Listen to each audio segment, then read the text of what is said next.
خب دوستان صدا تصویر منو داریم؟ صدا تصویر منو داریم؟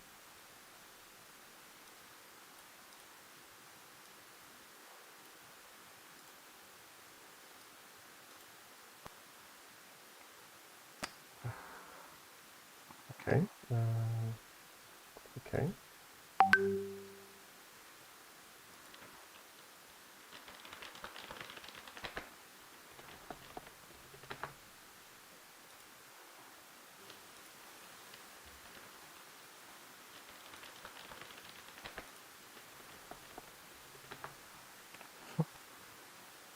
صبر میکنیم اگه دوستان هستیم.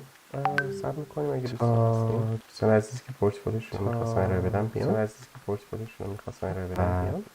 ادامه‌شو انگلیسی میگم اگه دوستان هستیم. دوستان عزیزی که پورتفولیوشون رو میخواستن ارائه بدم بیان. ادامه‌شو انگلیسی میگم اگه دوستان هستیم. ارائه بدم بیان. عزیزی که پورتفولیوشون رو میخواستن ارائه بدم بیان. ادامه‌شو انگلیسی میگم اگه دوستان هستیم. ارائه بدم بیان. عزیزی که پورتفولیوشون رو میخواستن ارائه بدم بیان. ادامه‌شو انگلیسی میگم اگه دوستان هستیم. ارائه بدم بیان. عزیزی که پورتفولیوشون رو میخواستن ارائه بدم بیان. ادامه‌شو انگلیسی میگم اگه دوستان هستیم. ارائه بدم بیان. عزیزی که پورتفولیوشون رو میخواستن ارائه بدم بیان. ادامه‌شو انگلیسی میگم اگه دوستان هستیم. Hey everyone, can you hear and see me correctly? Can you hear and see me correctly?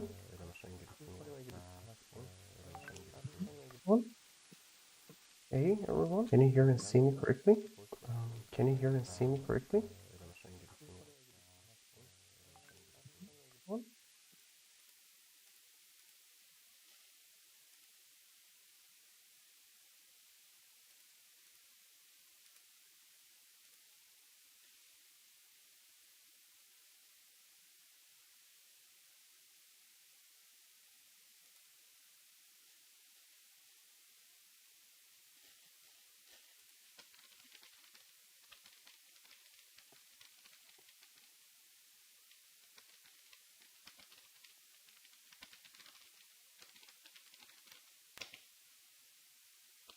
Welcome. If there are any designers that wants to have their portfolio reviewed, please send me a message here in the live chat, and we can get this started.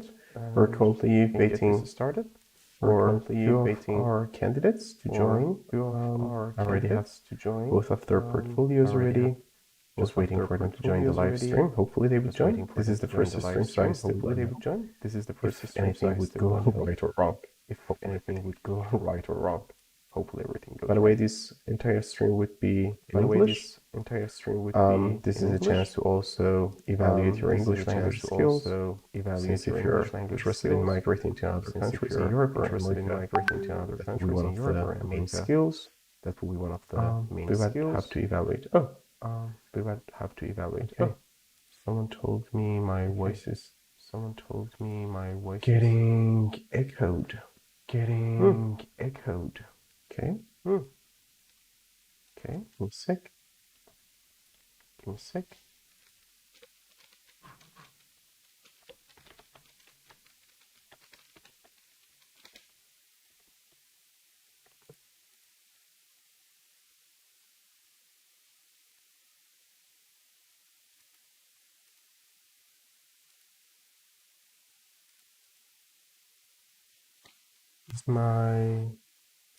Is my voice getting echoed?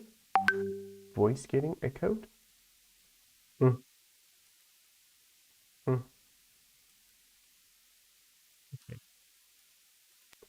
Okay.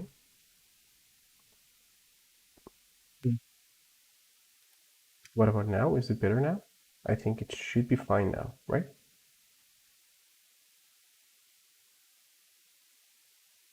There should be no echo here.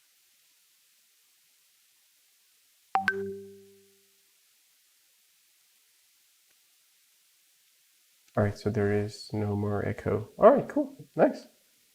Thanks for letting me know. Hi Nasser and hi Mahdi, welcome. just trying out to sort out some technical stuff. All right, if you're hearing me with an echo, please let me know. All right, thanks. I guess it's been fixed. So, since Nestor and Matthew are here, as I said, we are still waiting for 2 of our candidates to join us. If you want your portfolios or any of your projects reviewed, feel free to send me a message on LinkedIn. You can find my LinkedIn link down in the description below. I think Nestor, and you have my WhatsApp as well. Matthew, I don't know if you have my WhatsApp. I think you might have my LinkedIn.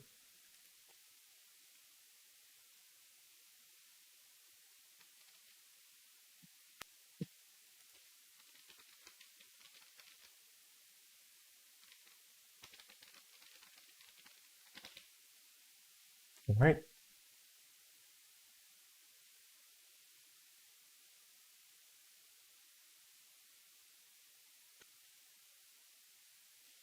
Let's wait for some of the candidates. All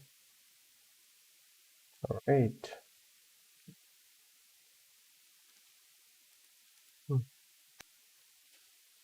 What would you guys be interested in showcasing now? Since I think they might be late for 20 minutes now, because I think they would have did the hour calculations wrong. Because I think I announced it incorrectly that it would be at 8 p.m. for Iran time, but 5 CEST is 7:30. So that could be the problem. But I'll be here until they join. No problem.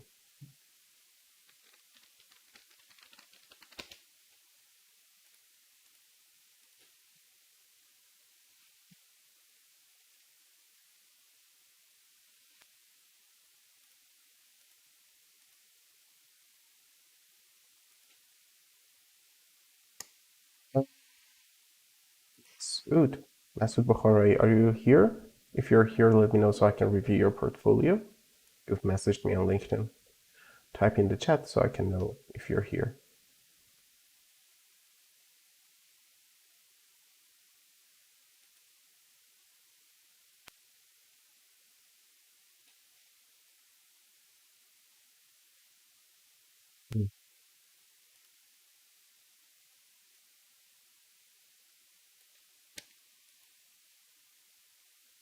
Yeah, sure.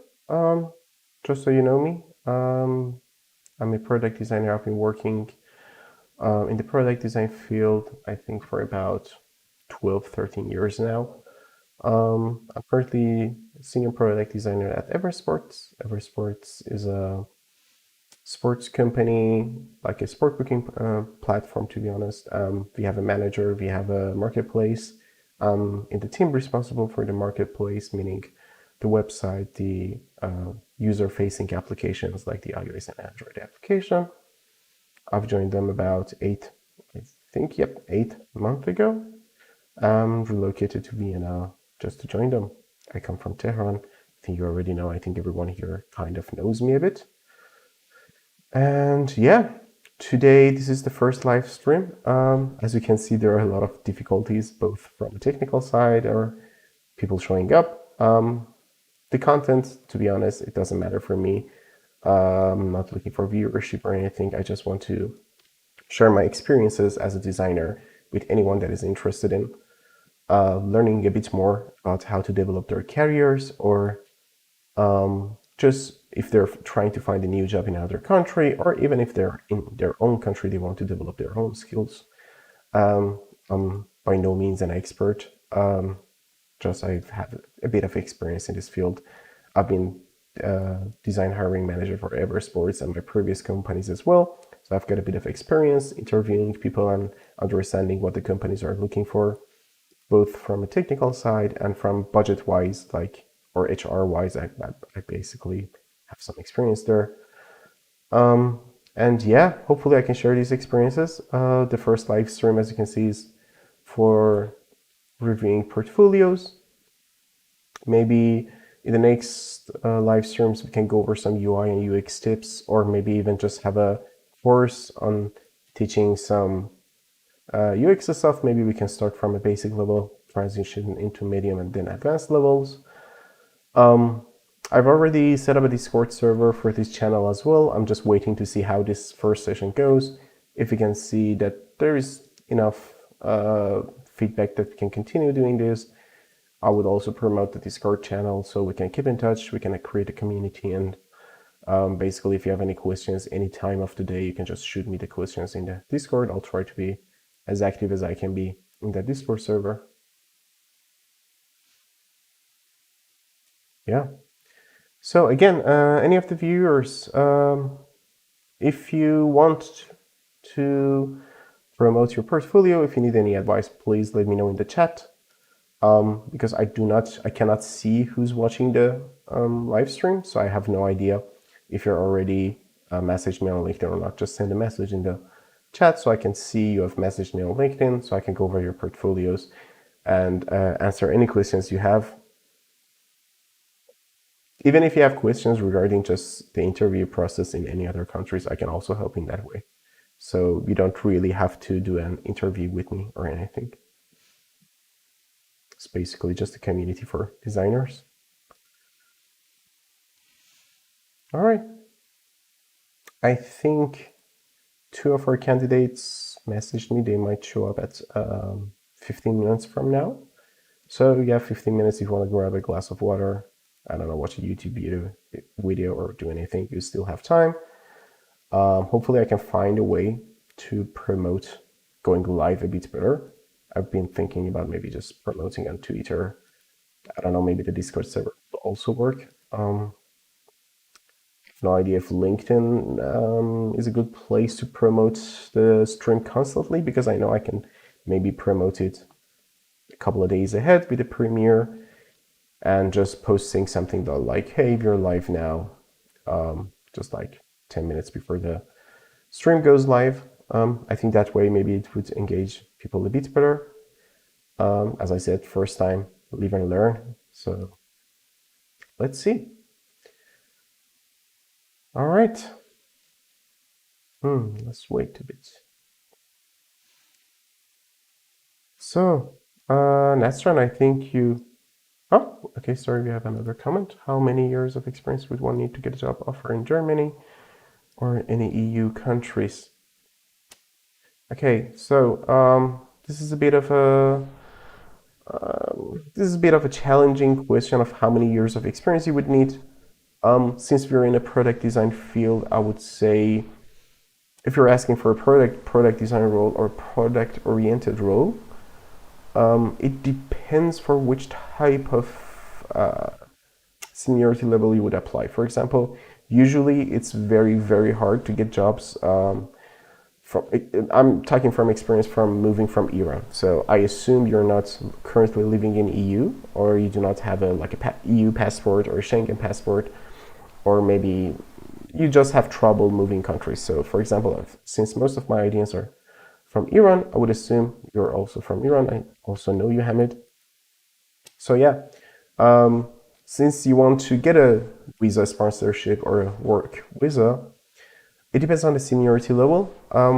Junior level, I would say it's very unrealistic. I would say it's kind of impossible to find a job with junior level.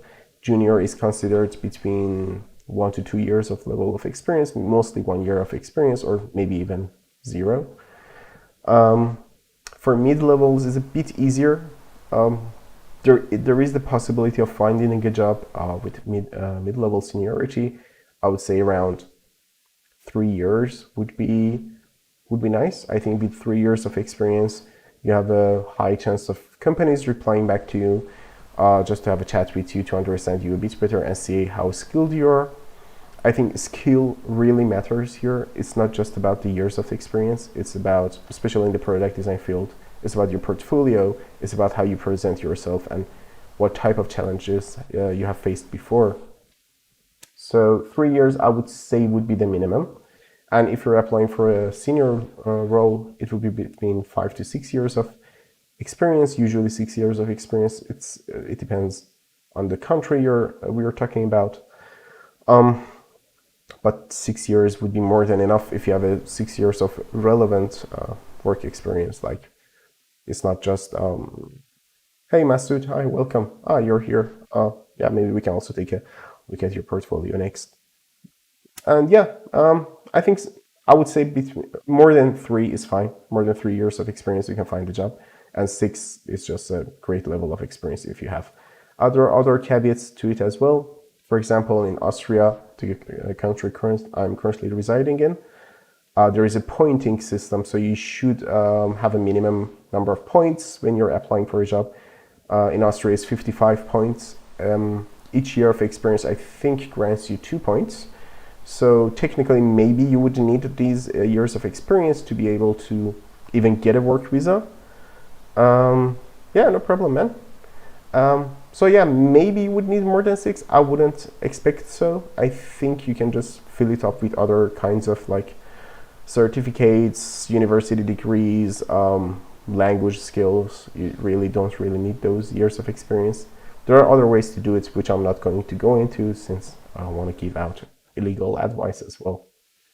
So yeah, Masoud, all right, let me share your portfolio. You already told me you're not a bit comfortable with jumping on a call, so it's fine. We can just go over it just here, like offline. I can take a look at your case studies. I can share some tips with you and see what we can do there. If you have any questions, just message me here in the YouTube chat, so maybe we can take a look at them. All right. So give me a second. Let me share your portfolio. All right.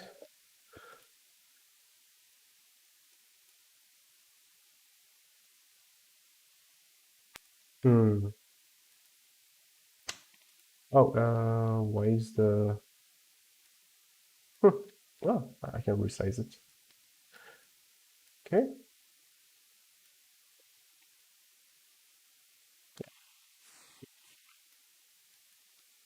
Smaller. Okay.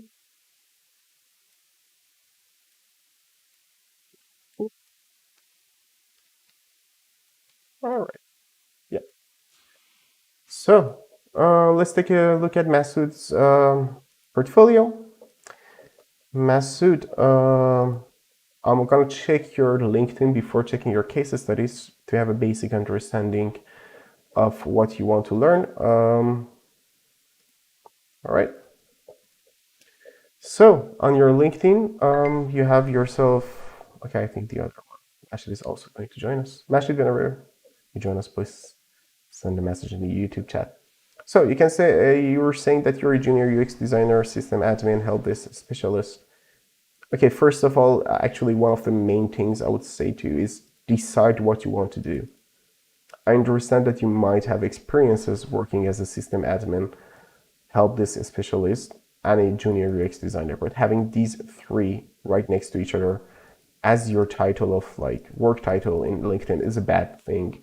First of all, most of these wouldn't show up in like posts because they would be just ellipses, like 3 dots. But other than that, it doesn't look good because they're kind of unrelated. All right, sysadmin and help desk specialists are kind of related. We can see how you can jump from a help desk specialist to a sysadmin, but the jump from sysadmin to a junior UX designer is a bit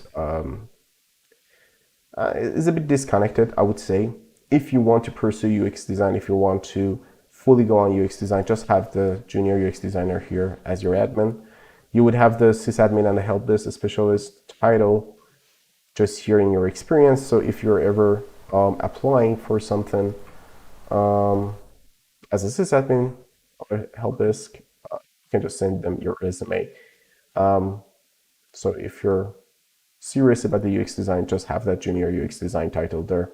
That's enough. We can. I'm just gonna. Okay, you're saying you've been a sysadmin help desk specialist for 12 years, and you have decided to change careers. You've been interested in graphic design, and at times you have done freelance work, but about 2 years. So I found you. Okay. All right. Let's take a look at your experience. PC and Pro full-time, 9 years. Graphic designer, Berlin Galaxy Mall. Graphic designer, responsible for social media content. Okay, here, for example, if you could just feature some of the things that you have designed, that would be super cool. You can do it on LinkedIn. So I can just quickly take a look at it, just see your like creative eye or how experienced you require for designing UI stuff. Yeah. Mahdi, yes, I think this portfolio, this live stream would be automatically saved to my YouTube channel. You can take a look at it later on if you want to. If you don't have time, you can come back and take a look at it. It would be automatically uploaded to my YouTube channel, like the YouTube channel you're currently looking at, UX Tavern. All right, let's go back to Masoud. Yeah, UX UI designer freelance, Ocean Games, ball card game, UI designer again. If you can link something here or showcase some screens, it would be better, but we will check them out in your case study. You have some endorsements for UI and UX, that's nice. You have some featured stuff here, that's super cool, but let's take a look at your UX case studies first, since this is, I think, something you want me to take a look at first, rather than your LinkedIn portfolio. So, I don't know what this video is about, the loading thing. Is this something you have designed? If so, mention it somewhere that you have designed this. If not, just change it to something relevant. Just change it to a picture of you or a banner or just something else, because it says loading and it's weird. Like I'm waiting for something to load here. But I understand if it's an animation you have done, it looks really cool. So I don't know. Yeah, case studies, onboarding for Meet Dating app, design menu payment app, responsive web design for cinema, online taxi for elders. Nice, you have a lot of case study, a lot of UI design. Masoud, I'm trying to take a look at your UI design screenshots. So can you post in chat which case study you want me to take a look at? Since I think I might have time to just take a look at it one. Yeah, just post here. Which one of these do you want me to review? I'll take a look at the UI designs first. Just give me one moment. Sorry, I need to also double check my windows here. The message. Okay, I think someone is. Mahshid, are you in the chat right now? Mahshid, if you're in the YouTube channel, in the YouTube live stream, message me on LinkedIn.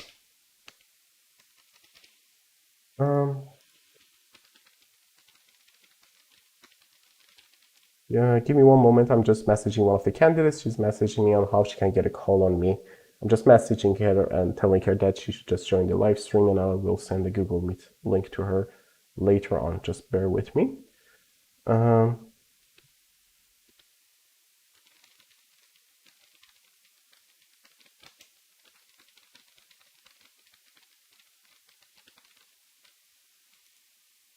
right.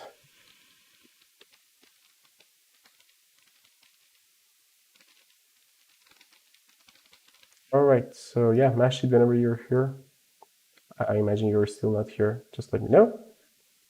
All right. So good thing Masoud already answered me with he wants me to take a look at restaurant menu and design menu and payment app. All right. So I think this is what you mean. Is there a restaurant menu here? Okay, so I think this is what you mean. All right. Let's take a look at it. All right. So I'm gonna, since you're a junior designer, I'm gonna go easy on you and just give you some general feedback on how you can do this better. First of all, care about your portfolio a bit more. Like one of the first things I see as a hiring manager is that you have a very low resolution image up top here. Maybe if you can make it look better, do it. So maybe also redesign your logo, or don't even have a logo and just have a very fancier, strict name and last name here. This also I would suggest something. 2, design a menu and payment app for a family restaurant. All right. Hi, the following case study was conducted as a part of Google UX Design Professional Certificate Program at Coursera. During my search and interview in Iran, I realized there was no app that filtered vegans. All right. First of all, try to there's a couple of grammatical errors. Okay, so here this sentence is too long, try to have shorter sentences when you're writing something. So for example, I'm just giving an example, the sentences should be this long, like 7 words max. It's very hard to follow a long sentence, although I can imagine what you meant here. Also, I think you would say during my research, not during my search. During your research and interview, I realized there was not that few like vegans. Also, you don't need to say hi. I think it's not important to say hi in a case study. The product, actually, it would be better if you just delete it. I would suggest just deleting this hi. The product, Senso Restaurant is a regional restaurant in Tehran. The menu at the Senso is vegetarian, healthy, and offers side dishes. In addition to targeting customers who don't eat meat, Senso also targets workers who lack the time or know how to prepare a family dinner. Food ordering app with easy-to-use menu and easy-to-pay option for all kinds of people. All right. So you wanted to do a vegan menu for Senso, if I'm correct, right? Project duration. I said you have this. Maybe just add how many months it would be, like in parentheses. Just say like 2-3 months. How many months it took from May to September? I think it would be around like 6 months, if I'm not wrong. So just say 6 months in parentheses. It's nice that you have an image here, so I can just quickly take a look at the final product before having to scroll down and find. Oh shit! There's still. All right, we'll get to that. There's so many text here. All right, we'll get to it. But it's nice that you have, yeah, an image of the final product here. I like it. This is a good approach. Hi, Mahshid. Thanks for joining us. I will send you a Google Meet link right after we're done with Masoud. Thanks for joining. So the problem, the vegan community needs a way to filter vegan food, and ratings and real-life pictures of the food can help them choose easily. All right, I think you've stated the problem a bit. You could have stated it a bit better. The vegan community needs a way to filter vegan food. Dot. Take a look at ratings and real-life pictures so they can choose much more easily. I think this sentence doesn't make sense when it's a long one. The goal is having easy and complete menu for using order fast. All right, my role, UX designer. Okay. For example, all right. Here you can just say how many people were also involved in the process. Is it only you? Is it you were the only UX designer? Or was there a team of UX designers and you're part of the team? Responsibilities. Conducting interviews, paper and digital verifying, low and high fidelity prototyping, conducting usability studies, accounting for accessibility, and iterating on designs. All right, for responsibilities, it's fine. It's okay. Usually, this is very general. Like you're just listing the responsibilities of a UX designer. You're not listing the responsibilities of you specifically in this project. I'm looking at your specific responsibilities in this project, like understanding and conducting results related to filter options, something like that, something specific, not something general. Because this is basically the responsibilities of a UX designer. So never be general, try to be specific. Interview goals, I want to understand common challenges people face, trying to manage a busy schedule and meal planning. I want to identify frustration people experience during the process of ordering.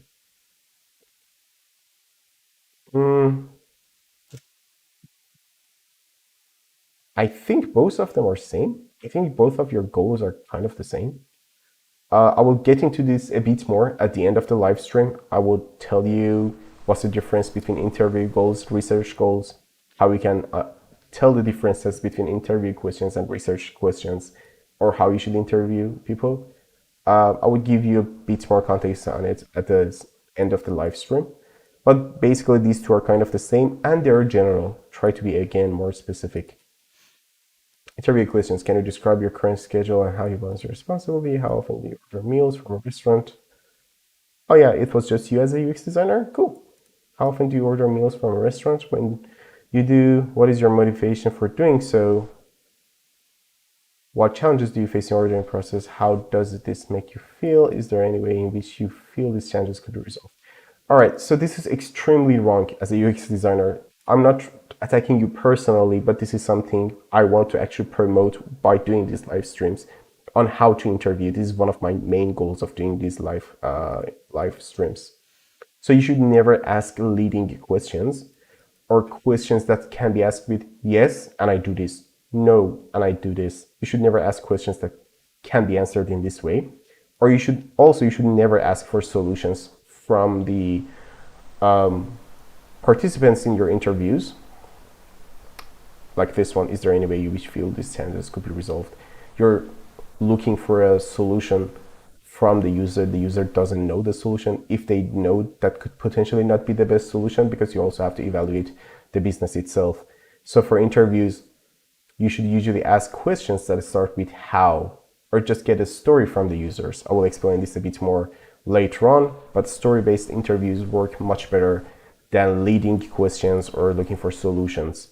There is this book called Continuous Discovery Habits. I will link it in the live stream a bit later on. I highly suggest reading that book. It teaches you how to do story-based interviews and how to ask questions. I would also try to teach these things in my live streams as well. You don't have to read the book if you don't want to.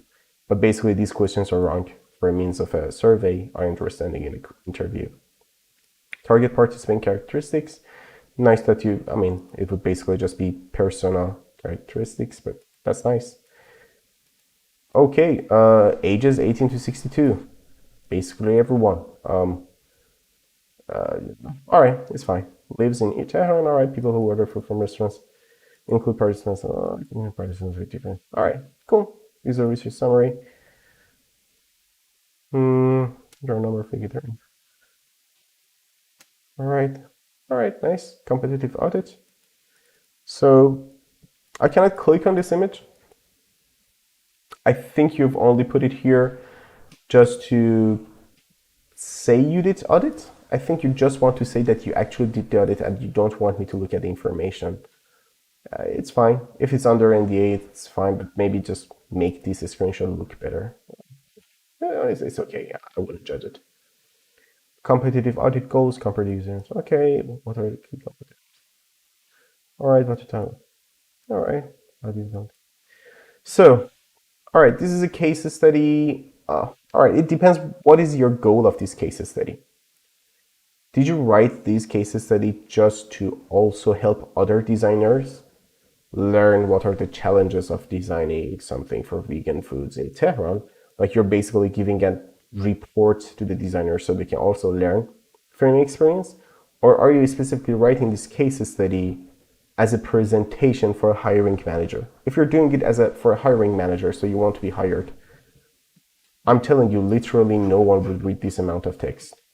Like, this is too much. You have to summarize it a lot more and only give the information that are relevant.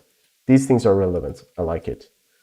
Maybe summarize it a bit more. I really don't need to know about all of your competitors. You can just say, I audited the competitors. These are my findings. Just give me 3 bullet points. Don't give me that Alruma did this, Simela doing this, Leah did this, Ataya did this.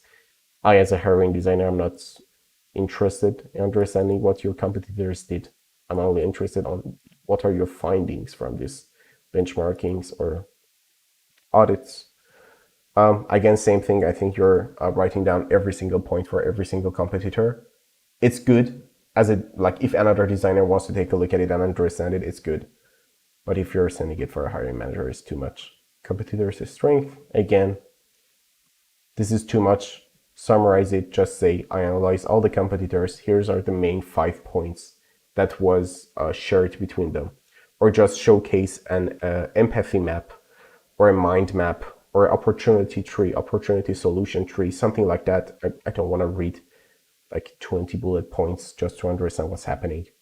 I'm not a PM, I'm a hiring manager. As I said, I'm assuming you want to send this to a hiring manager and not just write it down. Also quick. It doesn't matter, but you can fix this later on. Competitor's weakness, again, same thing. It's nice that you have opportunities framed here, but here as a hiring manager, I would ask, if you were in an interview, I would ask you how you found these opportunities.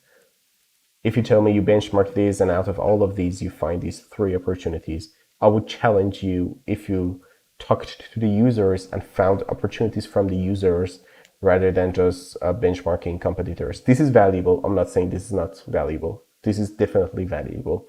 But I would also want to challenge you to see how much you talk to the users as well. User research pain points. Assistive technologies. This is nice that you care about accessibility. This is something that has a positive point in my mind whenever I'm talking to a designer and I see that they care about accessibility. Yeah, this is super good. I like it. Time. Okay, this is all right. Yeah, it's fine. Because basically everyone has problems with time. This is super general. This could be a bit more specific, but I understand it. I'm okay with it. I understand it. I would have said time is a pain point for me as a user as well, just for meal prepping. Personas, Mina, problem statement. All right. Sorry, someone else is messaging me on LinkedIn. Give me a second.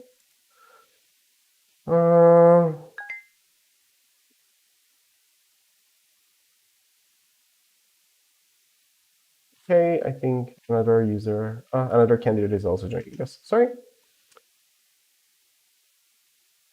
Okay, so how did you find Mina?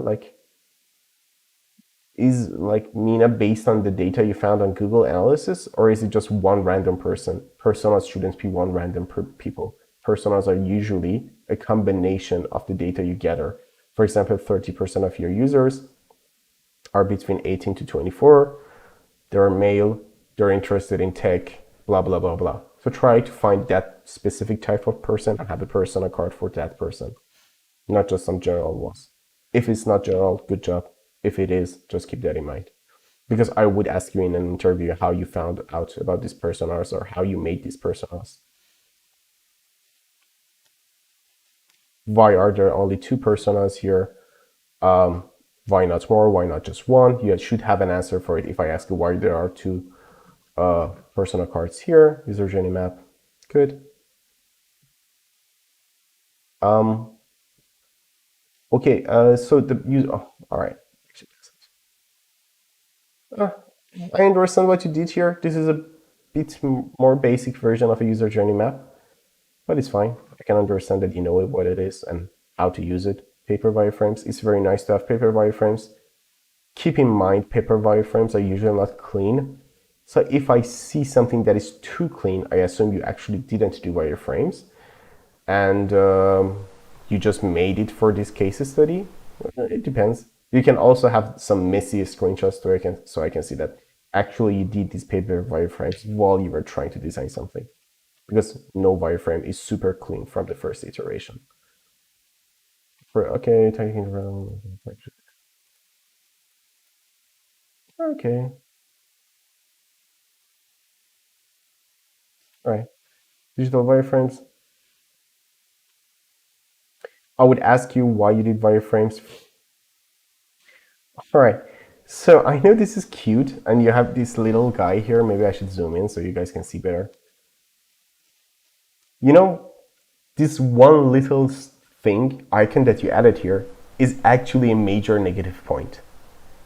Because I can see you spend a bit of time just drawing this icon, and the point of wireframe is not spending time on useless stuff. So if you just used an icon from an icon pack like Font Awesome, I would have been okay with it. But now that I see you actually drew it yourself, this is actually a bad point. That's not the point of a wireframe. And why also the other pages don't have any icons? Why is the profile the only one with the icon? Because I assume we are not in the profile page. I assume we are in the home page because it says sensor restaurant categories. So this is not even the highlighted tab or the active tab. So I would suggest fixing that one. Delivery information was a key user, okay. All right. Low fidelity prototype, okay, you have the link, nice. All right, nice, it's, again, same feedback. Don't draw icons yourself, usability study finding. Round one, okay, users want to find vegan food easily, round two, navigation. All right, mockups. All right, so here, since you're a UX designer, I'm not going to judge you on your UI skills. If I wanted to judge you on user UI skills, I would have said, obviously, you need more experience because you're a junior, you just switched careers. But as a UX designer, I think this would suffice. So if you have a UI designer on your team in the like a company you're working for, I would have said it's fine, it's okay, because the UI designer would be responsible for designing stuff. As a UX one, I mean, like the color coordination or some of the like sizings are a bit weird. But if I treat it as an information architecture and just like high fidelity wireframes, that would be nice. That would be okay. Actually, let me check one thing. Is this the voice search? This icon? So if I click on this, I would technically... I can't see this. Let me open the image. Oh, I can't. It says reader. Oh, maybe if it says screen reader. Oh, if it says screen reader, then okay. I thought it's a voice search. It says screen. All right. Translate. Okay, this is a bit weird because you said one of the main points of this project was for people that live in Tehran. I assume most of them, more than 95%, more than even 99%, it could be 99% of your users speak Farsi. I don't think they would speak English. So why would even have this translate button super prominent here if you're designing this for Farsi speaking people? Before usability study, after usability study. Okay, one thing here. This design is a very common design on Dribble. Me as a hiring manager, me as a designer, I know that I can easily find this design on Dribble. So I would think twice if you actually did this after usability studies or if you just copied the Dribble design. I don't know. Because the elements don't match each other. Like, the background color is a bit weird, but I don't know. I mean, it could work. It could work. But I would say that is one of the things that would come into my mind, and I would ask you this in the interview, if you ever had an interview. Final mockups. Okay. I mean, it's fine. I'm assuming you're just a UX designer. Just for UX designer, this actually I would question why you added the plus like this, and why is the price here like super small. What happens if the device is a bit thinner? So if a device is a bit smaller, like an iPhone mini or a, I don't know, small Android device, what would happen here? I think you would have some conflicts. So keep that in mind. I'm also evaluating your responsive design. High fidelity, nice that you have the link. Accessibility considerations. All right, cool. Takeaways, impact. Pure feedback. What does this mean? Like other designer feedbacks? They have made it so easy and fun for determining what it means. All right. This looks like a scam quote. So you should say who said this.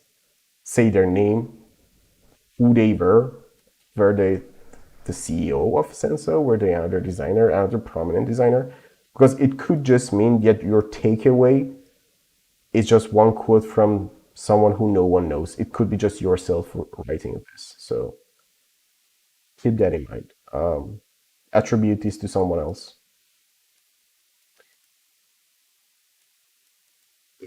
Okay, what I learned that the first ideas for the apps are in the beginning of the process, usability studies and pure. All right, there should be another section here, because what I learned is very informative. I actually like to see what I learned at the end of the case studies, but you should also tell me what happened to the business. Did they succeed? How much impact did you make? Like, give me some numbers. Before usability studies, 60% of the users had problem. After the usability studies, after designing this UX work, it dropped down to 15%. I want to see numbers. I don't care about like just text saying, oh, the app is better now. What does better mean? Show me some numbers, show me some graphs. Is there Google Analytics screenshots you can share? Are there any Clarity screenshots? Are there any Hotjar screenshots, recordings? Something to give for me to understand that you actually made an impact on the app. That's very, very important to have in a case study. In general, since you're a junior UX designer, I would say this was actually better than most case studies. You have like a storytelling of what's the problem, how you defined the problem, how you wireframed it, why you framed it this way. Then you also showed me the wireframe prototypes, the low fidelity, the high fidelity ones, and then you had some kind of takeaways at the end. So the storytelling was well, but just add numbers, make it shorter, and also have some kind of answers for how you did it. This is fine. Since you're not on a call with me, I cannot go into more detail. If you have been in a call with me, I would have answered your questions a bit more. But yeah, stick around. If you have questions, you can send me over on LinkedIn. Maybe you can join another session later on in a live stream. Thank you for sending me your use case study, and I wish you the best, Masoud. Looking forward to seeing you again. All right, Mahshid, I'm gonna message you on LinkedIn for a Google Meet link. Give me a second. All right. For an instant meeting. All right. Hopefully this works. We won't have any problems. All right, Mahshid, I just sent you a message on the. Yeah.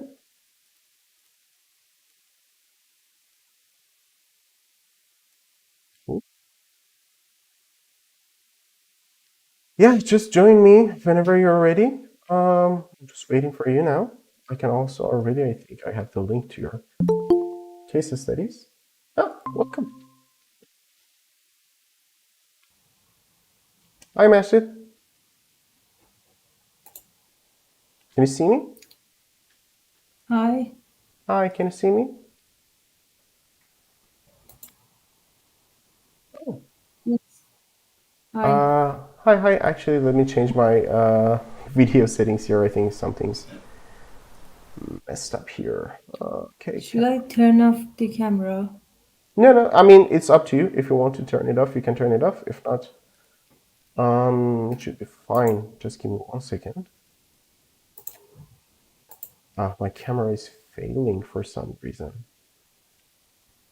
Okay. All right. So if you turn off your camera, I'll just minimize this screen, and we can go over your portfolio. Give me 1 second. Let me just find it here. How are you doing, Mahshid, by the way? Can you hear me? Mahshid, can you hear me?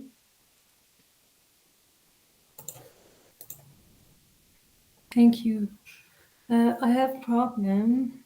I think I should close the YouTube because the voice getting echo. Yeah, I of don't know. course. Yeah, just mute the YouTube one, or do not look at the stream because it has a delay. It has, I think, about a 5 That's seconds fine now. delay. Yeah. Just talk to me via Google Meet. Just ignore the stream. Yeah.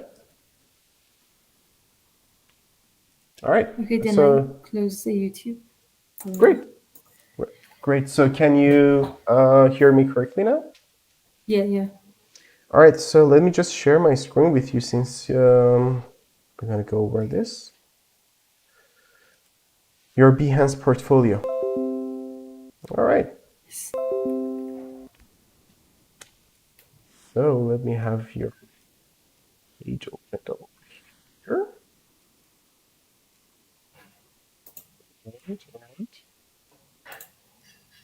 All right. Can you see the Behance portfolio? Yes. Great. All right. So which of these do you want us to go over? The newest one, fitness app. So can you give me a background of yourself first? Um I had about I had 1 year and a half, 1.5 year experience in UI UX design. Actually, I just switched my career like the previous person you were Mm-hmm. talking to, and I was the UI designer first, but then during the work I get familiar with UX design. I attend some classes. I attend interaction design foundation courses, Mm-hmm. and gradually becoming more familiar with UX design. And still, I'm learning. Mm-hmm. And I don't know Great. what should I Yeah, include. great. That's super great. That's super great. Yeah. Do you want me to also take a look at your LinkedIn portfolio, or do you just want to go over this case study? um, if you go to LinkedIn portfolio is very well, but I don't know whether we have enough time to go through both or not. Yeah, I think there was only one other person interested in joining today. Let me just ask in the chat. Massa, are you in the live stream? If you are, just send a message on the stream so I can see if you're here as well. If Massa is not here, we would have enough time just to take our time. So I will quickly try to find your LinkedIn portfolio here as well. Just some quick tips. Maybe there are some things you can fix. All right. So first of all, you say you live in United Kingdom. Is that true? Do you live in No, UK? All no, right. that's the fake location. Why do you use UK as your fake location? Um, the first reason was having connection outside of Iran, and Mm-hmm. it some of them were like if you're living in Iran or Tehran, that sounds strange. But when you live in UK, Canada, or somewhere more familiar with them, they will accept connections more easily. But I have Mm-hmm. many problems. I need to switch to Iran because I receive some job positions from recruiters, and they are mostly in UK, and they want on-site positions. Actually, this is on-site positions, and uh, I have to change to Iran or anywhere that I can be, like Turkey. I don't know. Yeah, I would highly suggest changing it to Iran. Do you plan on Yes, moving out of Iran, or do you just want to stay in Iran? plan to move out of Iran. All right, then for sure change it to Iran, Tehran. Do not have it as set another country because if you're applying with UK, as you said, you would have this problem of people assuming you have a visa, or you would not have any problems obtaining a visa. For sure, change Yes. it to Tehran, unless you're doing some freelance work that needs you to have another country set in. As like for example, here I can see it says Missouri, United States. So for example, if you're doing freelance work for this company, maybe if you set it as Tehran, there would be some legal problems for them. So maybe they Yeah, that wouldn't be. actually Yeah. was some problem Yeah. because they were doing some freelance working for foreign customer, and they asked us to change our locations to somewhere outside of Iran. But I don't think they have any problem right now. So I switched to Iran. All right. Super cool. Um, Other than that, I think this is fine. I think yeah, maybe what I told Masoud before. Yeah, you have some projects linked here, so that's super nice. Other than that, I would just look at your skills. You have endorsements. Oh, you have recommendations. That's great. That's great to have recommendations. Oh, you have your project set up as well. I think you have a really. Oh, you have your IELTS here. Oh, cool. So you also have an IELTS score. Yeah, I would say this is a good LinkedIn portfolio. You have a nice professional image here at top as well, and you've featured your case studies.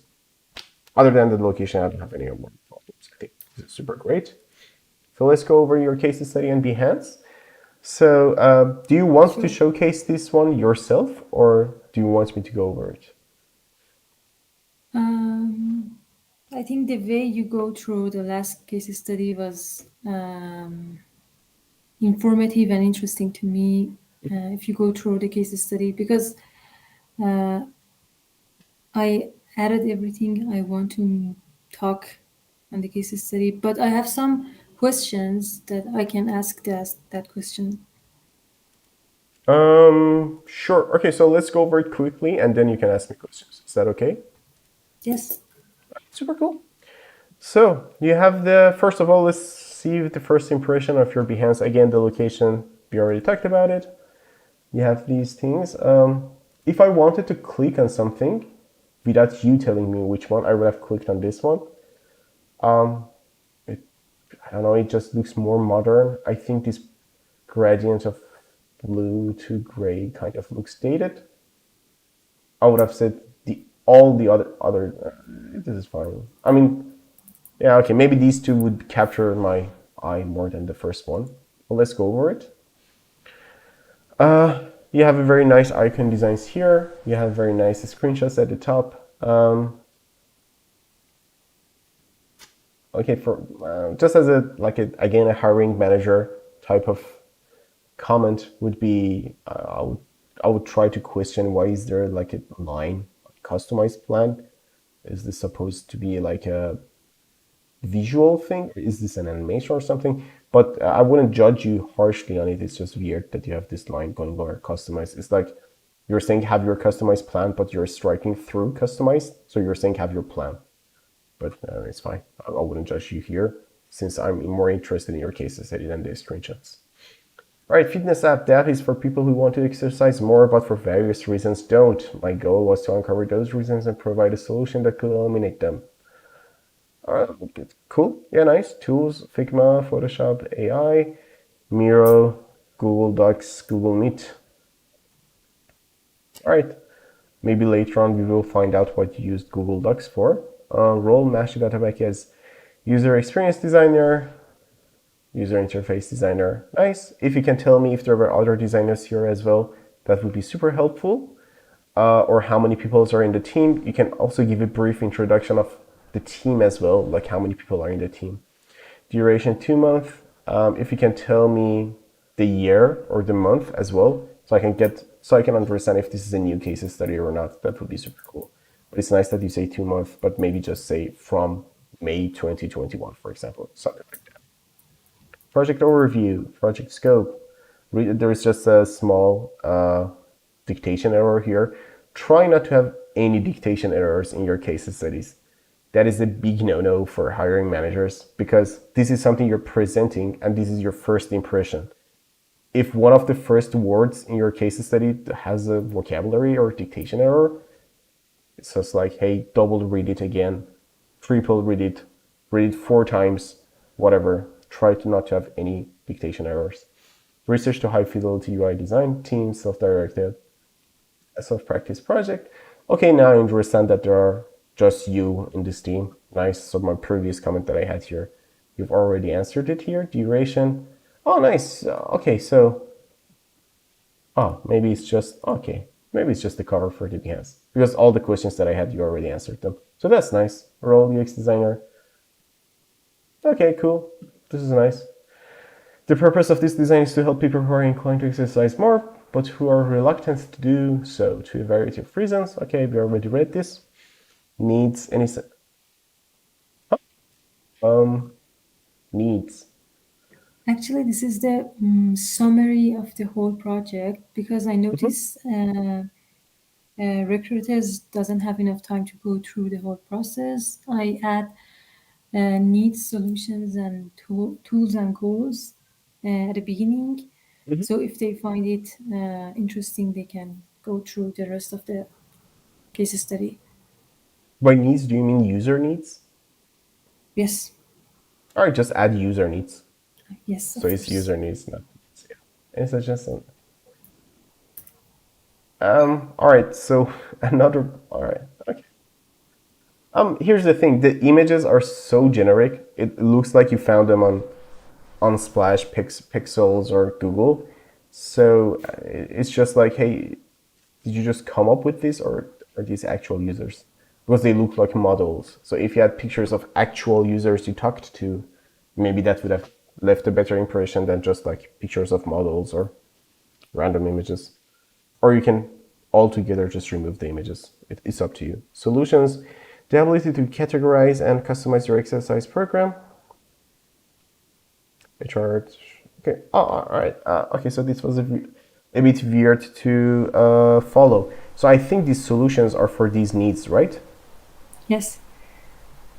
Okay, so maybe just have some kind of arrow here just to connect them. Some connectors for Yeah, yeah. needs and use solutions. Yeah, yeah. So I can see that, yeah, this was the user need, this was the solution for this. All right, how can I measure and control my progress? Just charts. How do I measure? Okay, all exercise. All right, cool. Yeah, it was just a bit disconnected. Maybe you can connect this better. Or maybe just have an entire card here, like just increase the height of your card so they're in the same card. Maybe. Design your revenue model. Cool. Actually, nice that you say the revenue model because it shows that you also care for the business. Design process following is how I. Okay. Okay.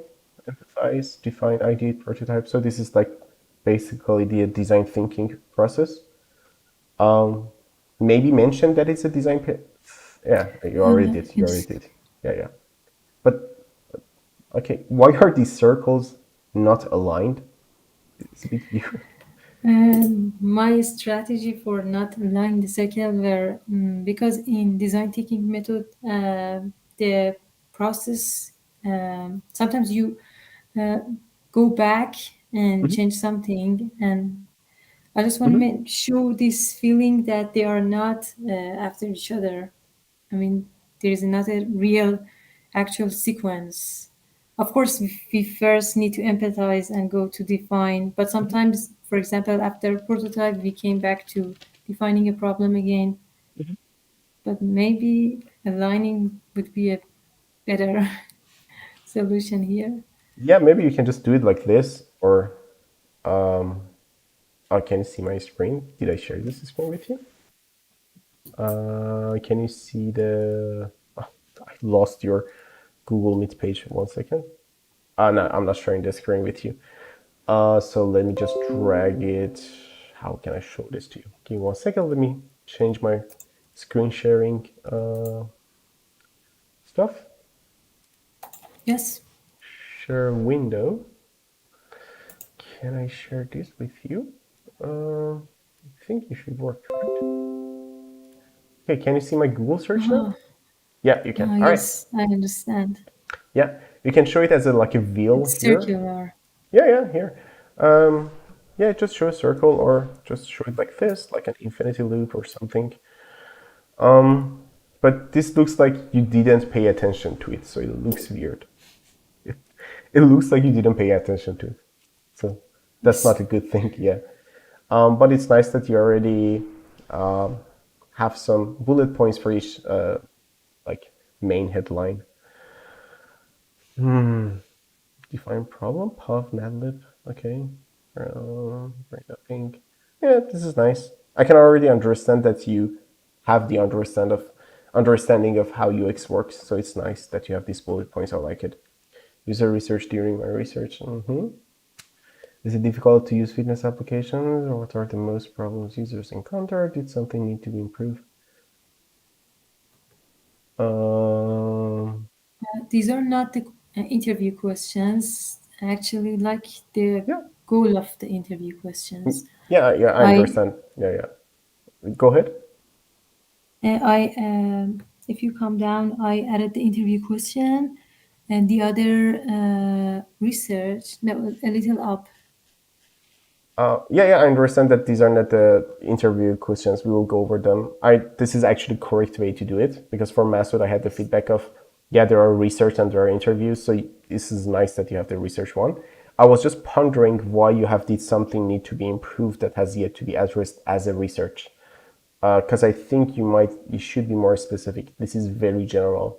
Like having general research purposes is usually not good in a case study. I understand that you do it as a Yes. designer. I do it as a designer whenever I'm doing like usability tests, whenever I'm doing user interviews. I have these general goals as well, but being more specific is better. Okay, all right. These user research are a bit general. You should have, okay, I will give you an example of user research later on. You should mainly have one or two very specific user research topics. Yes. Data collection per to persona, how young adult have obesity themselves. Health problem. Okay, so you have your persona is someone that has obesity and health problems, but the image looks, Picture doesn't fit. yeah, it's like a very healthy fit model. So you can just change the picture, but yeah, it's funny, but it's not, it wouldn't hold you back from anything. But it would be nice to change the picture. Interview questions, cultural probes. Reasons for conducting user interview and cultural probe, user interviews. Okay, yeah, it's fine. I would have said maybe it's not super important to me, but actually it's nice to have it here. Maybe I can understand that you have a reason for doing user interviews and you already know that you just shouldn't say I do user interviews just so someone hires you. You actually have a reason for it. So it's nice to have here. Key insight derived from user interview. You transcribe the audio? Do you mean you wrote down every single Yes. thing said? Why? Because I need to take out the keyboard so I can have the affinity map. All right, damn, I will give you a Uh, much more easier solution to this. You don't have to do this. There is a much easier way to do it. I will let you know later on how to do it. Okay, damn, this is not a good thing to have in a case study, to be honest. I understand the huge effort, but I'm not going to hire a designer that is going to spend like 2 hours transcribing user interview audios. Like that's wasted time. There's much easier ways to do it. It shows that you're motivated, but it's not a good thing to have. Key insight derived from cultural probe. Also, this image looks weird as well. It's like, it's a nice image, but then there's like this paintbrush insight written in it. Like, yes. this is a bit weird, but it's fine. Exercise tends to be effective in environment. Other people can influence. Okay. I understand that you also shown them in an affinity diagram here, so this is nice. Affinity diagram. It's nice to show that you're using Miro. This is a very huge plus that I already know that you're familiar with the famous programs or tools to use for UX methods. I've already taken a look at your case study before because okay, so the headlines are a bit weird. Affinity diagrams usually have more defined headlines, like there. Okay, I understand it. It's fine. It means they're general. No, the location. Like instead of where, you can say location. Like the headlines could be written better. Yeah, but it's okay. I understand it. I don't understand why you have two colors though. Just for eye to notice. I don't know. It feels like tables that every row. I mean, one row is white and the other row is blue, for example. To notice which line you're reading. Do you think this is a It problem? sounds odd for me to have all white. I don't know why. All right, so this is a UX problem. So you have a UX problem in your case study. See here, you have this. First of all, you usually change the colors of the sticky notes whenever it's attributed to someone else or you're prioritizing them. So you usually don't randomly change the colors. That's the general tip. Other than that, you can see you can have white, blue, white, blue, white. Then you have blue, white in the same category. So this is a problem. Now I'm like, okay, what's happening here? I assumed each category had its own color, but now I can see two colors in one category. So this is a UX problem. It's actually not good to do it this way. I would say just... Actually, there were various colors for the sticky note, but then I think that doesn't sound beautiful and change it this way, which is not, which it's confusing. Yeah, exactly. One thing that I really like to say to UX or product designers in general, that yeah, we like to be called artists, but we are not like painter artists. We are not trying to make something beautiful. We are trying to make something usable. We are trying to make tools that are used every day. We are not trying to have a painting that people take a look at and go, wow, this is so beautiful. So if this is affecting your usability, change it. I understand why you did it, but I would say just have it like the yellow basic color. That's super fine. Because this conversation wouldn't have happened if you just had it as a basic color. I wouldn't have questioned you, but now I'm questioning why you did this. Are you prioritizing visual eye candy over usability? So this is what is going in my head. But yeah, the clustering ideas made everything clearer to me. I understand why you did the empathy map. I created these themes and clusters based on affinity to geogram data. Again, same comment here, but it's okay. Oh,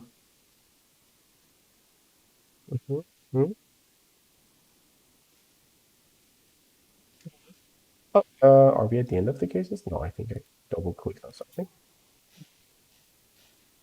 Yeah. Persona based on the interview's result of synthesized data. Have you read Continuous Discovery Habits?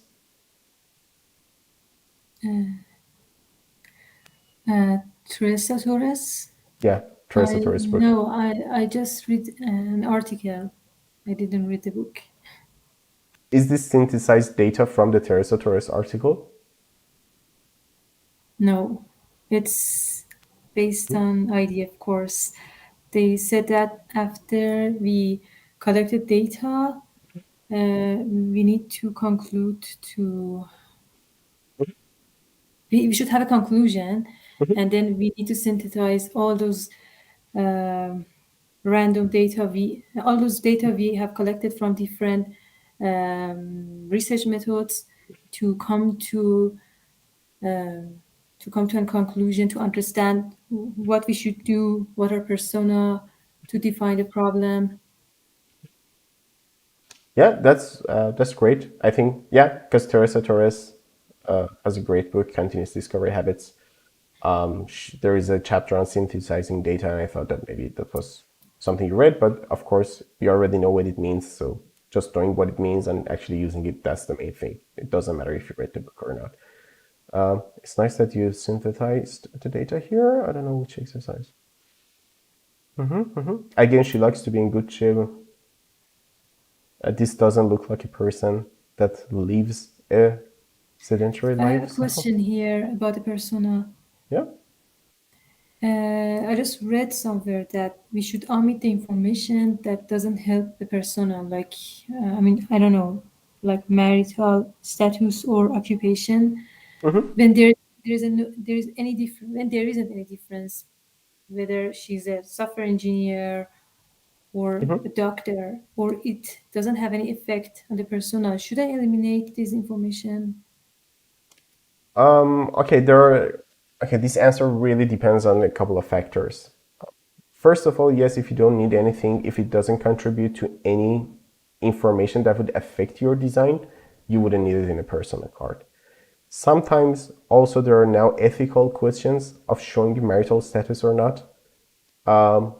This is something very personal. It doesn't really matter in a personal card unless your application or your product is affected by it. So maybe you don't need it unless the product is affected by them being single or married or whatever. Software engineer could be nice to have here actually, because you're designing an fitness app, and a software engineer is probably someone that is familiar with using apps. So this could provide some information that this person is biased because they already know how to use apps. So this could help you here. But single, I think it just doesn't. I mean, you have this pain point of time, so maybe single and taken could affect your pain point of time. Who knows? I mean, let's see. Yes. Let's read the other ones first. Needs. Needs to make sure. Okay, during exercise, needs to measure and control. Or it should say hair progress. Is progress. Goals and modifications have categorized. Okay. Frustrations, doesn't have enough free time to search exercises. Confused maybe. Okay, here's okay. I'll search it. Story. All right, so there is another way to also synthesize this data. This is called the insight cards from Teresa Torres. Let's see if we can find it here on Google.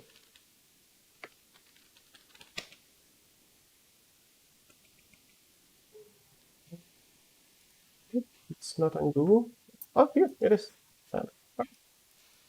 So let me open this image. Maybe it's a bit more shitty quality. It's fine. So what Teresa Torres says, by the way, for the people that don't know Teresa Torres, she's an amazing superwoman in the product field. She mainly now leads teams or writes books about product teams. She has this amazing book called Continuous Discovery Habits, which I highly recommend reading.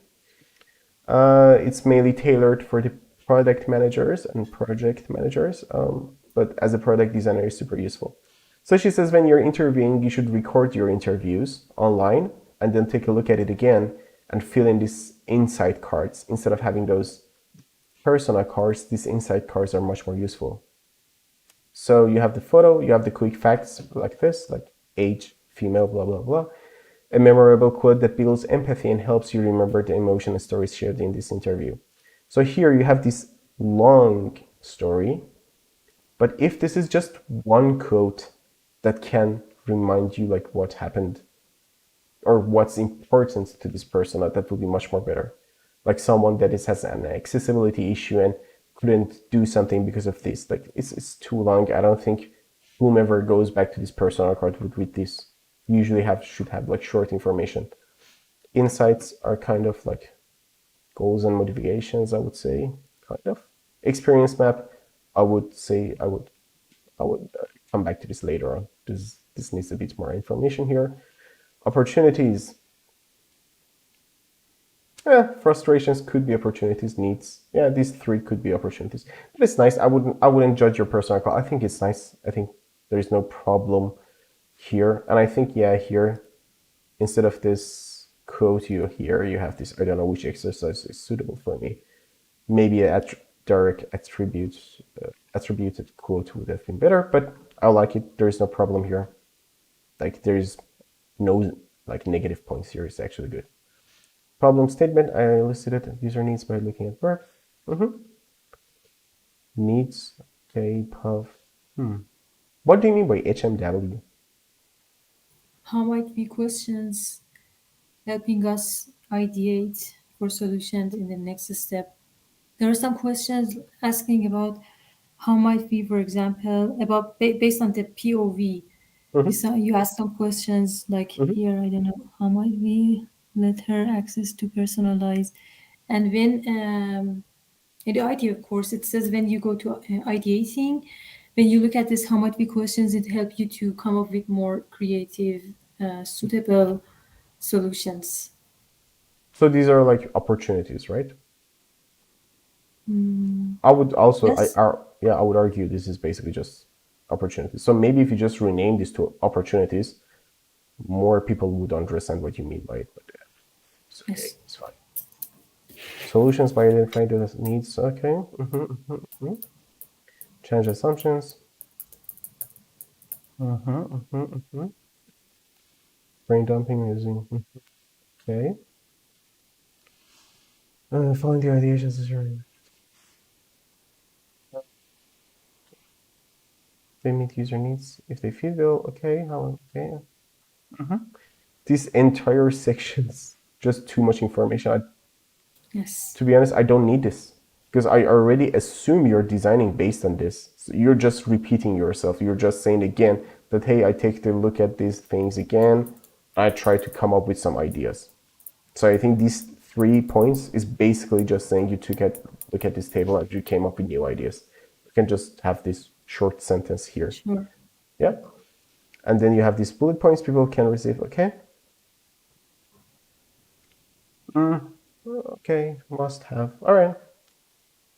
Yeah, I would rewrite this as here are the must, instead of saying here are the must have solutions. Here are the solutions we are trying to validate. Because did you talk to the users in this? Let me just see. Okay, did you validated any of the assumptions, like any of these assumptions? Here, Yeah. No, no. Okay, so don't call them must-haves if they're not validated. Just say the assumptions that we have. Like here are Uh, the assumptions we have regarding the needs. Because so the must, must-have are based on what users think or based on what business can possibly do. this is I what get you think confused. the users need, right? Yes, based on user research I done before. Okay, and so with this user research, you mean you talked to the users, right? You had interviews with the Yes. users. All right, so yeah, so you already validated these, yeah. All right, cool. I just wanted to see if you validated these or not. So if you did, it's okay. Not the prototypes, just the assumption. Information architecture. Okay, it's nice to have. Usually, a lot of hiring managers don't go into too much detail. They just take a look at the basic one and understand that what you did there, if it's easy to not go to different sections or not. Fine. User flow. Do a workout. Okay. Mm-hmm, mm-hmm.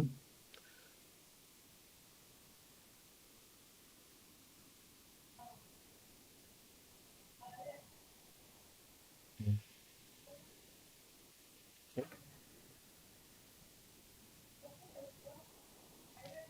What is this thing? What is this decision? What is this error? Why is there I error think coming it in? should be eliminated. I All don't right. know the reason myself. All right then. Yeah. Okay. So just remove this one. Yes. All right. Cool. Wireframe. Then I started designing low fidelity wireframes based on the documents of that. It looked like I could Uh, click it. Yeah. they because Behance doesn't allow us to have link on the picture. I wrote the link below after everything finished here. They are Google Doc, user interview Oh, questions, UI requirements, mhm. and culture prop task and pictures the user sent to me. Maybe you can just in parentheses say linked below. Yes. So I can no, I can find it. Right, this looks super nice. I really like this wireframe. I would argue if this is a low fidelity wireframe or not. I would not And call it's this a a low high fidelity. fidelity. I don't add the paper sketches here Yeah, it's not just about because paper sketches. This is actually a high fidelity black and white UI. This is not a low fidelity, but you yes. call it low fidelity here. Oh Yeah. no, yes, I should change it. Yeah, just change it. Just change it to a high fidelity one. Because as I said, for example, to Masoud as well, uh, Yes, I want to they're understand so if he actually did tidy. it. Yeah, they shouldn't be so tidy. Exactly. But I actually like the. I can see that you paid attention to grid systems. Mm-hmm. Mm-hmm. VMware. Okay. Okay. Nice.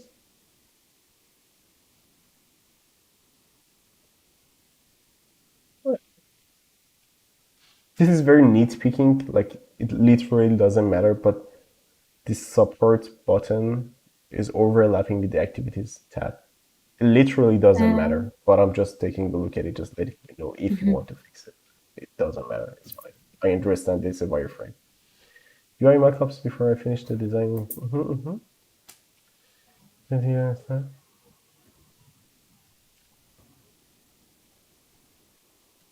Did you ask these questions, or are these the questions in your mind that you want to find answers Yes, for? I asked. I showed black and white high fidelity to the users. I actually previously done the user research, and they whatever they said, I categorized into four sections: what they like, what they have doubt, what they found, what they didn't find useful, and any idea they have for improving, Okay, yeah, this is great. like a Like, what usability test. I But understand I this. Go ahead. Go ahead. but I put it in for categorization. This is true, but I just want to say, I said this to Masoud as well. Don't ask leading questions. Don't ask, is there anything? Is there blah, blah, blah? Did you? Like, don't ask questions that can be answered with yes, no. Instead of saying, is there anything you don't understand? Ask, how did you feel while you were working with the application? Ask how questions. Because Yes. how No questions, open questions. exactly, they elicit a story from the user. They will tell you what they really felt like. Because if you ask leading questions, they just take the easy route. Is there anything you didn't understand? No. Yes, I didn't understand this what this button does. Yes. But you don't get the whole picture of, okay, what happened that they didn't understand this? How did they feel about it? That's much more open-ended questions are much better than leading questions. Sometimes you do need the leading questions. I completely understand this. But try to at least have a couple of open-ended or story-based questions in here. That would be much better than just having only leading questions.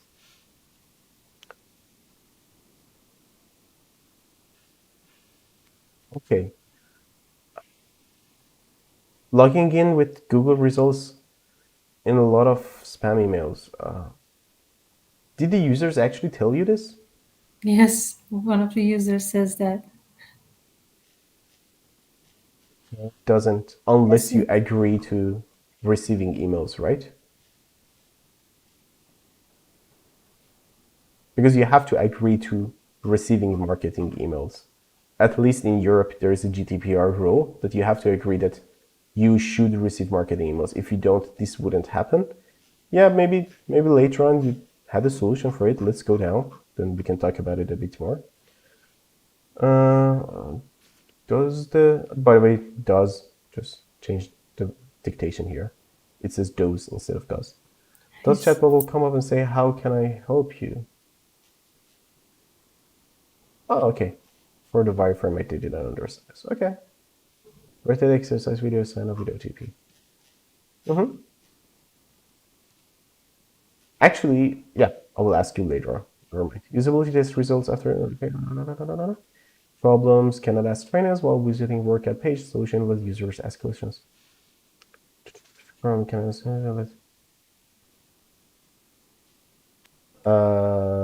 is this correct? Why is this duplicated?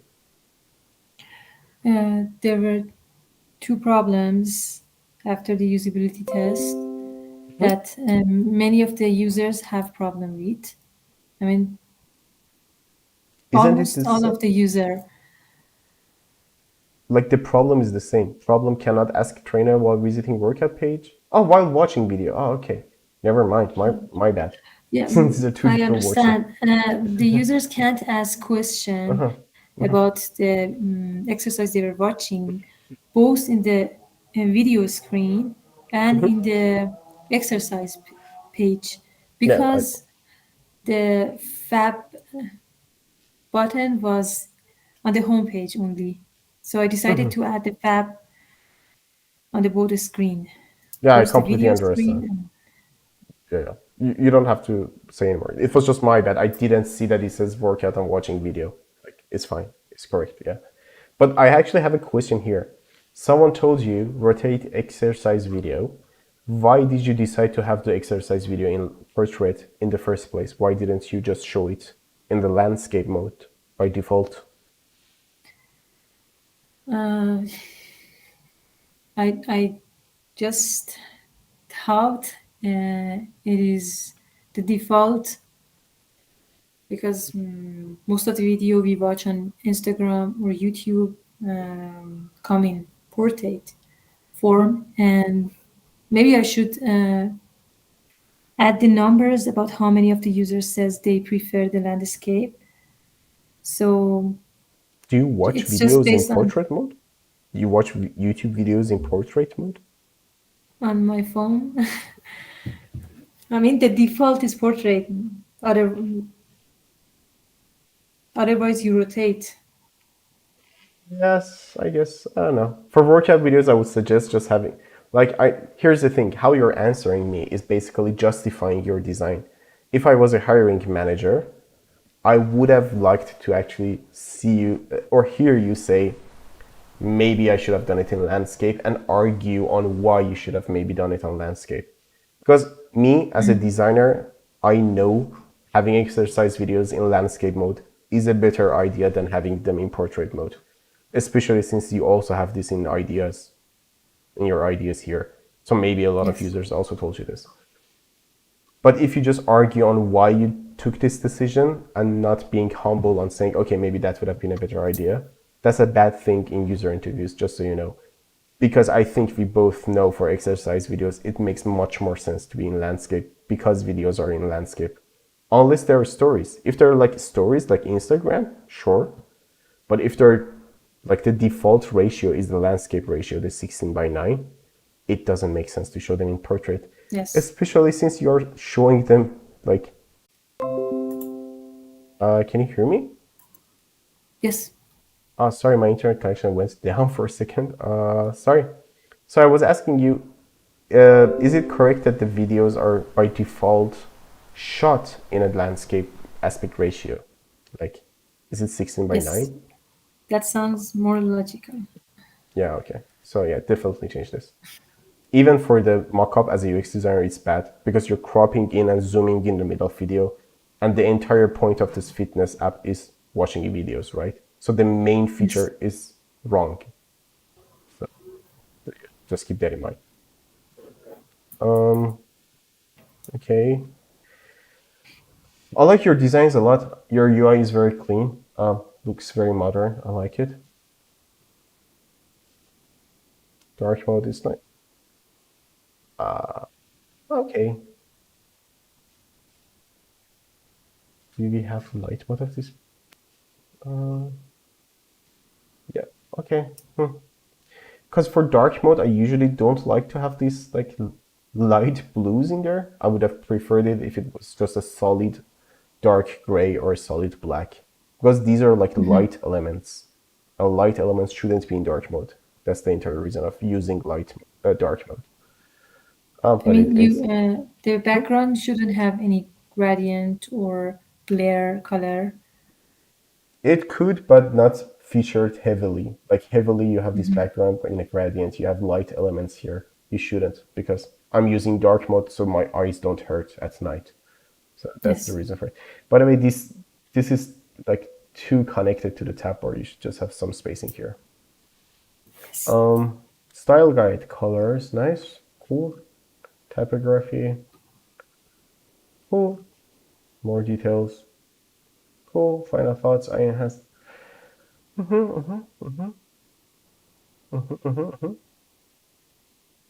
All right, so the same thing that I told Masoud, have some numbers here. Show me the numbers. What were the previous numbers? What are the new numbers? 60% of the users had problems. Now 10% of them have problems. 8 out of 12 users were much more satisfied with the new application. Or if the I mean, application went before and after the usability. Yeah, before and after the usability test. And if the application is in use, like it's an actual product or application, also tell me the conversion rates. Did you affect the conversion rate or not? That's also super important. But since you said it's a concept design, it's okay. I assume that it was not live. But maybe just have the usability numbers here. It's nice that you have the links here. So yeah, that's basically my review of your case study. Which questions did you have? Was there anything that I didn't cover? One of my question is about what you just said now about metrics or numbers because this isn't a product. This product isn't shipped, and it's just my self-study case study. And normally, I don't have any metrics that are fulfilled. So I feel like my case study aren't enough impactful for the recruiter because they can't see any value for the business while there isn't any metrics that are met or any I don't know data. So how can I make a UI UX case study more impactful like this one, especially when I want to apply for a product designer role?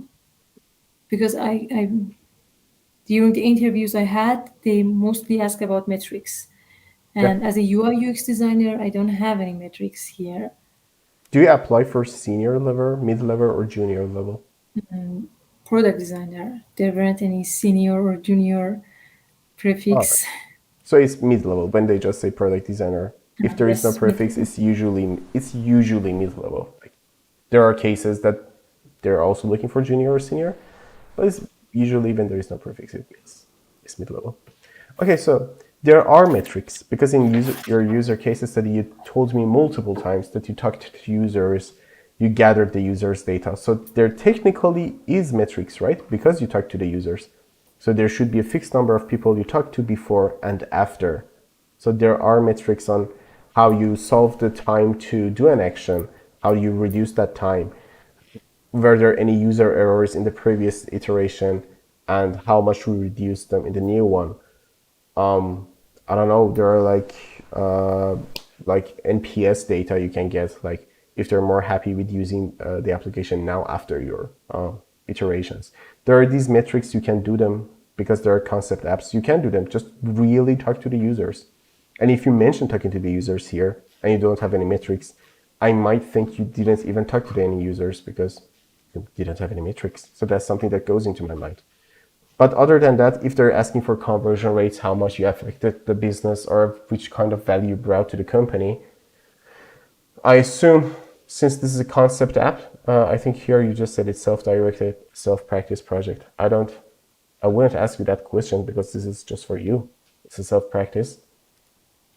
If I can find something here that you actually did, is there any case studies that you actually did for a company? The case study I did for companies aren't so thorough. This is also a self project as well. All right, I understand. This is a hurdle. I completely But understand what you mean. the first one, loving, and the second one, if you click on the loving, yes, this is a real project. But because I wasn't a UX designer, I can't say what happened. My responsibility was the responsive mobile designer. Um, that's it. So Yeah, I I don't mean, have any metrics I understand. I again. mean, yeah, it's not even a case study at this point as well. It's just UI Yes. showcase. So yeah, I mean, I understand this is a hurdle. I understand this is something hard for recruiters. Okay, so there are so many metrics that goes into this answer. So it depends on what type of company you're applying to. Usually, if you're trying to find a mid-level job, by the way, do you want me to close your portfolio or should I still have it open? Can I? Sorry, I didn't understand. Yeah, before answering your question, can I close your portfolio? Is that okay, or do you Yes, still yes, have? of course. Okay. No. All right. Let me switch this camera. Okay. So it depends on which type of company you're applying for. If you're applying, for example, for a bigger company, let's say Google, Apple, Facebook in Iran, let's say Snap, Digikola, those type of companies, they usually would hire you if they see potential in you. So they would be like, okay, I can see a potential here. You know what you're doing. They would hire you in that case. But if you're applying for a smaller scale company, like companies that usually have around 80 employees, 100 employees, usually these type of companies, the medium level companies, they're only hiring senior people because they cannot afford to have multiple people in a team. So for example, if they wanted to hire 2 mid-level designers, that wouldn't be as helpful to them as hiring 1 senior designer, because that 1 senior designer would be self-managed. They would instantly bring value to the company. But Yes. the mid-level designers would take some time to bring some value, learn the business. So it's just about the cost of the company. Like, I would just suggest going for bigger companies or going for companies that are kind of new. So maybe they're just working for 3 years. I think that could also help you. There is risks for going for startups, but I mean, at least you would get some projects with some real numbers. So that could help you. Um, that's that's my advice, to be honest. It sucks. I know it sucks, but that's how they that's how they budget their hiring managers you have a budget you have to work for, so sometimes it just makes sense to hire senior designers. But for bigger companies, for sure, a lot of big companies focus on only hiring junior or mid-level designers because they want them to be loyal to them and just learn their business in a short amount of time and then bring value. I would just suggest going for bigger companies. The thing is, Okay. with bigger, there is another problem here, because if you want to migrate out of Iran, if you apply for bigger companies outside of Iran, as a mid-level or junior designer, you have a lower chance of getting hired. Because in Europe, I don't know, I have experience in Europe and Iran. I don't know about US or Canada or Australia or whatever. So I'm only talking about Europe or Iran. In Europe, there are not a lot of senior product people. So you wouldn't find a lot of senior engineers. You wouldn't find a lot of senior designers. Like, there's basically just only 5% of the people like seniors in Europe.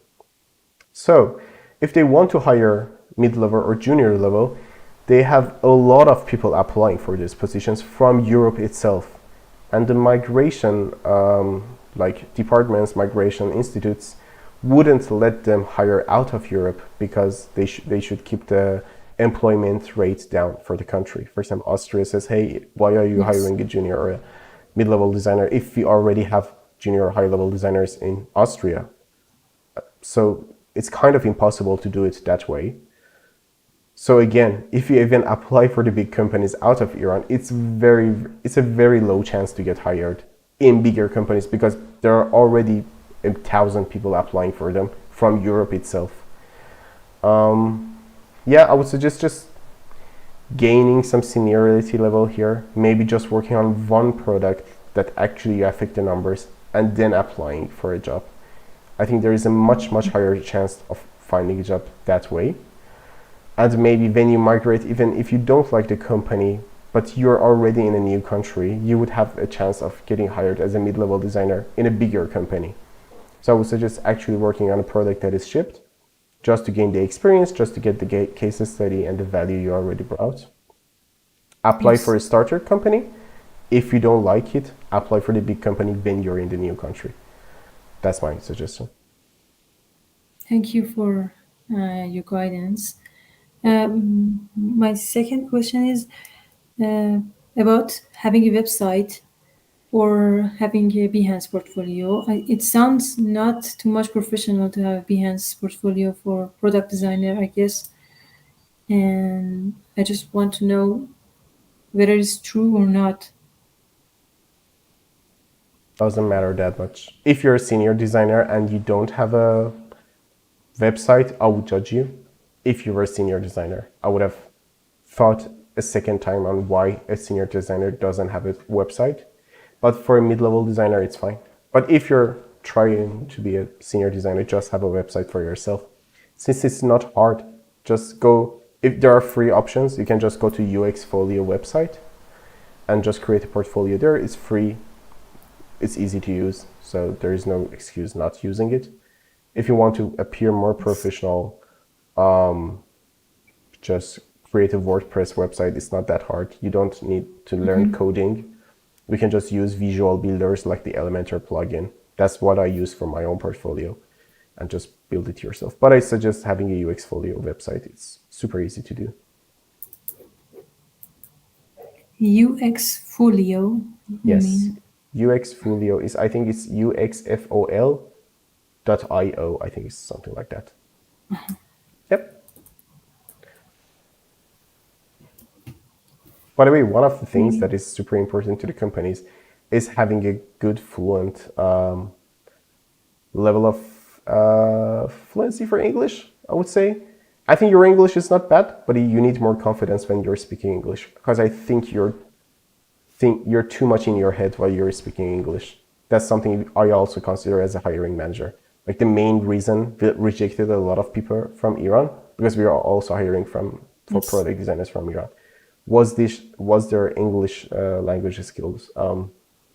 Maybe try to have more English conversations in your family or between your friends, or just join in some of these tea talks that they have in Iran. There's just people hanging out in cafes talking English together. It helps you a lot. they would also judge you on that front heavily, especially HR. And as a designer, you need to be fluent in English because you need to conduct user interviews. So keep that in mind. Yes, of course. Yeah. All right. Any other Okay. things I can help you? Yeah. No, that were my questions. I think you go through everything and there's nothing missed. Thank you for your feedback and your guidance. I think now everything seems more clear to me. I need just to go and fix the dictations and other things you mentioned before. Yeah, I mean, they're not super important. I was just trying to give you some, some software experience. Again, as I said, I'm no expert in this matter. I just have some experiences to share. I'm glad if it could help you. Feel free to join next sessions. I would love to have you again. This video is also recorded on my YouTube channel, so if you forget anything, you can just find it again and just go over the video and look at it if you just forget the feedback. I would appreciate if you can give me some feedback regarding this session. Is there anything I can do to Of course. improve it? Where should I write the feedback? On the LinkedIn or You can here? also just tell me now, like, how can I improve the session? Um, Proof the session. Uh, Now there's nothing come to my mind. Maybe I should think about it No, I mean, yes, it's okay. because everything sounds good for me. Thank Maybe you so if much. uh, people can give some feedback or Of share course. their idea. Of course, I would love to. Yeah. Yeah. Feel free to give me feedback whenever you have some. I would love to hear it. I think there are, I mean, these sessions are very long. I understand people not watching all of it. We lost a couple of viewers there. I completely understand. But yeah, if anyone is in the chat as well, if you have any feedbacks for me, please leave it in the chat or maybe just contact me on LinkedIn. Okay, so thank you, Mahshid. I will let you be. And let's see if Masoud is still here to join us. Have a great day or night. Night. Thank you for the time You're and welcome. for reviewing my portfolio. You're welcome. Looking forward to hearing from you again. Take care. Bye bye. Bye. All right, Masa, are you still here? Also, okay, so Hamid Reza, thank you for some relaxing background music. I completely understand. I was looking into having some background music here. I just didn't know how to handle the copyright stuff. I know there are some not copyrighted music I can use. Maybe I can look into it for the next session. Maybe I can, because from a technical view, I should also learn how to play this music with a nice volume without interrupting our conversation. I will look into it for sure. Thank you so much. And maybe you can help me, man. And maybe we can test it together and understand how we can do it for sure. Oh, Masoud, you're still here. Great. Masoud, I still have time if you want me to go over your portfolio, or if you prefer to do it another time, we can also do it another time. You don't have any use portfolio? What do you mean by US portfolio?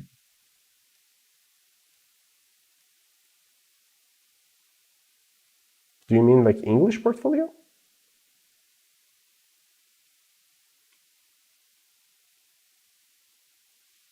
You're welcome.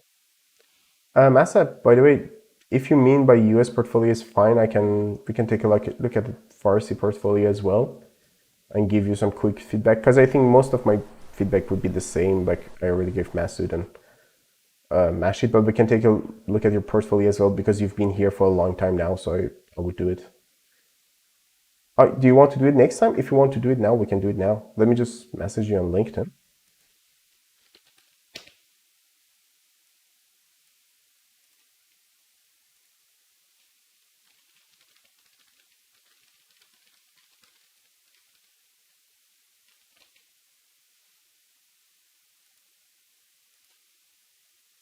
Yeah, I'm just messaging Massa just to see if she wants to share anything.